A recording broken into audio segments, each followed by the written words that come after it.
Thanks for inviting me.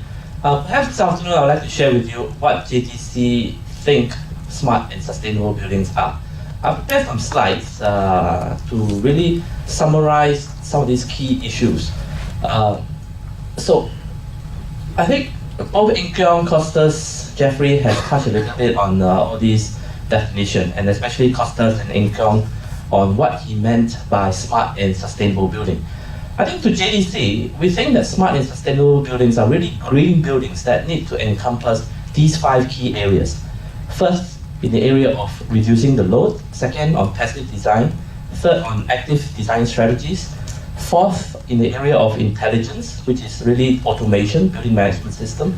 And I think finally, is really green leases and best practices.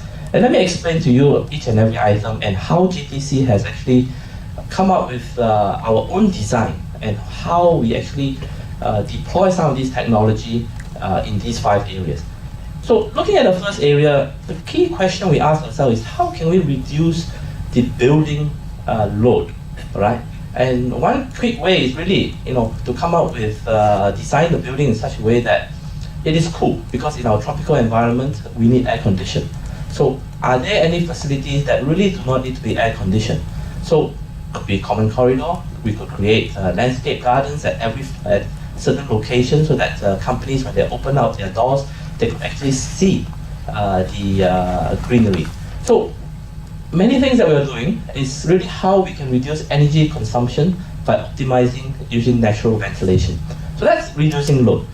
The second thing of reducing load is really perhaps not so much the building itself, but really how you allocate the space within the building. So for example, if you could allocate space in such a way that companies that are related to each other are located together, then you will then reduce transportation costs, logistics costs, and so on and so forth. So for example, if a company A is located on the top floor, the product goes to company B, which is located on maybe the 4th, 5th floor, and the product of that company B goes to company C, which is located on the 3rd floor, then obviously you will cut down on your energy consumption. So that, to me, is how can you design a building and how can you allocate space to reduce energy consumption. So that's one. The second is really in terms of passive design. And here we are saying how can we design the building in such a way to capture as much of, or to be in sync with nature, to be to be one with nature. So for example, we do a lot of solar modeling and sun shading analysis. We do wind modeling, including computational fluid dynamics. And we also look at creating a second layer around a building, for example, so as to reduce the ETTV value.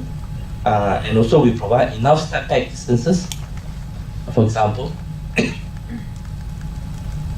in this, when the sun comes in, the sun doesn't enter into the space. Okay. Sorry, I'm suffering from a cough, so my apologies. And the throat is very itchy. So the third area is really in active design, and this is how we employ technology. All right, we use different technology. For example, pneumatic waste collection system, efficient chiller system. We put in many sensors, temperature sensors, photons, motion sensors, so that it can then respond to the changes in the environment, as well as occupancy. We use LED lighting, solar PV, rainwater harvesting, as well as rainwater recycling. The fourth area is really intelligence, all right? And this is how we connect all the parts of the building to an intelligent building management system. It's not only energy, as what Costas mentioned, right? It's beyond energy. So you're looking at your lift system, you're looking at your car parking system, your light system, and so on and so forth. But the key is also how, how you can then transform some of this data into user-friendly and easy to understand information for the layperson. Because a layperson, when they walk around a building, they don't see all these sensors. They don't really know what happens. But if you can then show the layperson, show the CEO, right, how much energy is his staff or his company consuming in a building? Then he will then, perhaps act on it, right? But if he doesn't know, then he can't act on it. And the last area is really how you want to align the interests of the building owner, the person who operates the building, as well as the tenant. Okay, because you can't have a smart and sustainable building without the occupant using that building as a smart and sustainable building. I mean, if the occupant continue to use the building as if it's a normal building, then I think it defeats the whole purpose of having a smart and sustainable building. So you need to align the interest. And a few ways to align the interest is really to incorporate green pieces, as well as to have good tenant fit-out programs, recycling programs, and so on and so forth. So let your tenants know that this is a green building, you must behave and you must use this building as a green building. And in a sense, also incentivize them if they use it as a green building. My last point is really what Jeffrey touched about, and that's on the area of we are really captured all the low-hanging fruits. What should we do next?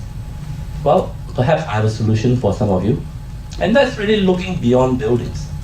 Why should we say smart and sustainable buildings? Why don't we say smart and sustainable estates? And from estates, you can go to town. From town, you can go to cities. From city, you can go to a country. So I think Arion and Simplebast's role is start off with buildings, move on towards estate, then to towns like Ang Mo Kio Town or to West, Jurong West, and then move on into the whole country, right? And make Singapore a smart city. Make Singapore a sustainable city with green buildings that, to me at least, encompasses the 5 key programs. Thank you.